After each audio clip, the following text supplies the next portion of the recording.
Well, this morning we're going to be starting a series about stewardship. Now, when you think of stewardship, what's the first thing that comes to mind? What is it? Money. Yep. I think when we think of stewardship, money is the first thing that comes to mind. And certainly stewardship of our money is something that's very important. However, stewardship involves much more than simply how it is that we use our money. Stewardship involves all areas of our life. It means being a good steward of our time. It means being a good steward of our talents, of our health, of our family, of our education. We're even called to be good stewards of the opportunities that God gives to us. Webster's dictionary defines a steward as a person who manages another person's property. Now, Larry Burkett said, "We are merely stewards of God's property. He can choose to entrust us to manage as much or as little as He desires. But in no case will we ever become the owners." We live in a culture where we want more. We live in a culture where we want to be in control. We want to believe that we are accountable to no one. But if we really view ourselves as a steward, then it's not all about me. It's not about what I want. It's not about me being in control. But it's about me doing what it is that God wants. It's about me living my life in a way that honors God.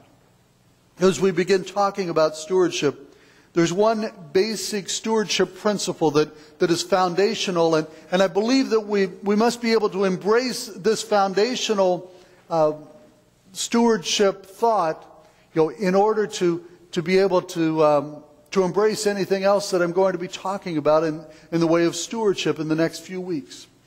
And that basic stewardship principle is, God is the owner and I am the manager.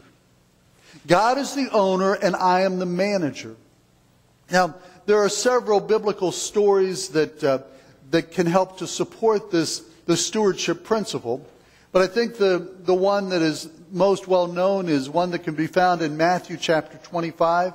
It's a story of the talents, where an owner was going to leave for some time, and so he entrusted part of his wealth to some of his servants.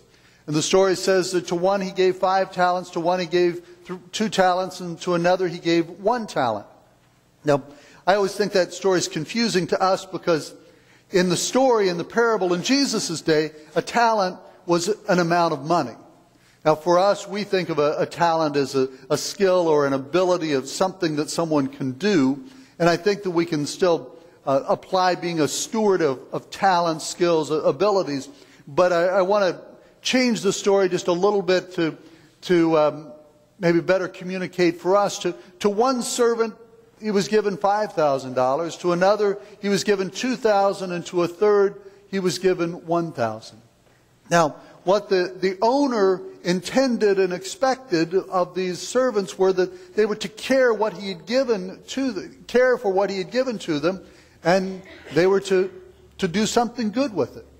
Well, when the master came back, when the owner came back, he demanded an accounting from each of the servants. The one that had been given $5,000 had earned another $5,000 and returned to the master $10,000. The one that had been given $2,000 had doubled it and returned to the master $4,000. But the one that had only been given $1,000 returned the $1,000 to the master. He returned it because he didn't think that he could do anything with that would really make a difference. He didn't think he could do anything to please the master, and so he just protected it and returned what he had been given in the first place. The owner commended the 2 servants who had doubled the value of what he had entrusted into their care. But the one that had done nothing with what he was given, he was condemned. Now, there are many truths that we can gain from this parable, but the one I want us to focus on is the stewardship principle, the fact that says, God is the owner and I am the manager. The Apostle Paul recognized himself as a steward. He was a steward of the gospel. He had been entrusted with the opportunity to spread the gospel throughout the world. He recognized that all he had came from the Lord. A steward owns little, and yet he possesses all things. Paul also understood that as a steward, that a steward had been given a trust, and that they must prove faithful with this trust. The servant who was only given $1,000 didn't think that his money was important because he didn't have as much as the other servants. The fact of the matter was that even though he had less, he could have still done something with it that would have benefited his master. He could have still done something with it that would have brought glory to his master. The parable also indicates the servants who were faithful were given even greater responsibility because of their faithfulness, while the one that was not faithful with what had been given to him, he lost that and he was condemned. As we consider the topic of stewardship in the next few weeks, I believe that this truth is foundational. Matter of the fact, if you don't believe that God is the owner and that you are the manager, maybe you should ignore everything else I'm going to say in this stewardship series and just consider what that phrase means and what implications that has for you. That God is the owner and you are the manager. Now, whether you believe it or not doesn't change that to be a stewardship principle that God has given us in His Word. You may prefer not to believe that God is the owner and that you have just been entrusted as a manager, but yet God wants us to be faithful stewards of everything that He has entrusted into our care. Let's go ahead and turn our attention to the topic of the stewardship of time. And I want us to look at Psalm chapter 90.